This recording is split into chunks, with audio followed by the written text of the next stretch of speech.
ఓం నమః శివాయ. అందరికీ నమస్కారం.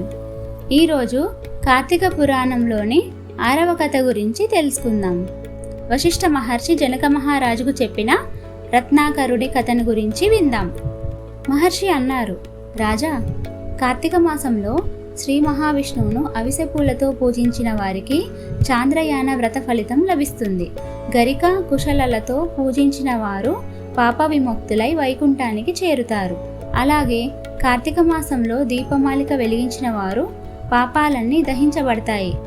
పూర్వం గుజరాతీ దేశంలో రత్నాకరుడు అనే ఒక ధనవంతుడు ఉండేవాడు. కానీ అతను లోభి, దయలేని మనిషి. తన భార్య మాత్రం ఎంతో భక్తిగలది, దయగలది.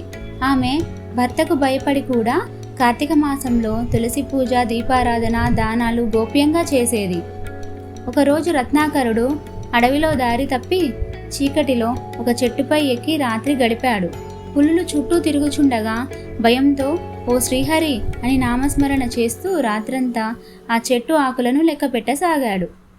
10 రోజుల పాటు అలా చెట్టుపైనే జీవించాల్సి వచ్చింది. కానీ ఆ భయానక రాత్రుల్లో చేసిన ఆ నామస్మరణ అతని పాపాలను కరిగించేసింది. చివరకు రత్నాకరుడు ఒక పులిచే చంపబడ్డాడు. కానీ అతని భార్య భర్త క్షేమం కోసం చేసిన కార్తీక వ్రతం కారణంగా శివుడు స్వప్నంలో ప్రత్యక్షమై నీ భర్త మోక్షం పొందాడు అని ఆమెతో చెప్పారు.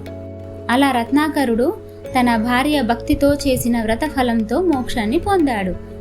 ఈ కథ మనకు నేర్పేది ఏంటంటే, భక్తితో పూజ చేసిన వారికి మాత్రమే కాదు, వారి కోసం ప్రార్థించిన వారికి భగవంతుడు ఫలితమిస్తాడు. ఓం నమః శివాయ. ఓం నమో నారాయణాయ నమః.